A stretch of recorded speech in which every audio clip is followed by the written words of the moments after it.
আমরা অন্যান্য বছরের ন্যায় এই বছরও আমরা বজরং বলি আমরা জন্ম উৎসব পালন করতে যাচ্ছি। এই উপলক্ষে আমরা আপনাদের সাথে মিলিত হয়েছি। আগামী 12 তারিখ শনিবার দিন আমাদের পুজো শুরু হবে সকাল 10:30টায়, তারপরে অঞ্জলি, সন্ধ্যায় সন্ধ্যারতি, রাম প্রবচন, তারপরে আমাদের আছে রাম প্রবচনের পরে আছে আমাদের সাংস্কৃতিক অনুষ্ঠান। শিশুদের মধ্যে একটা রাম দরবার প্রদর্শনী, রাম, লক্ষ্মণ, সীতা, হনুমান। তারপরে আছে আমাদের হনুমান চল্লিশা পাঠ।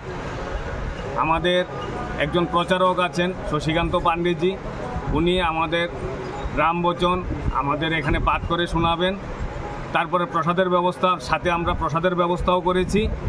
তারপরে 13 তারিখ আমরা সকাল সন্ধ্যা 7টা নাগাদ আমরা ইস্কন মন্দির দ্বারা আমরা একটা সাংস্কৃতিক অনুষ্ঠানের আয়োজন করেছি। তারপরে আমরা করেছি এক নিরঞ্জন যাত্রা।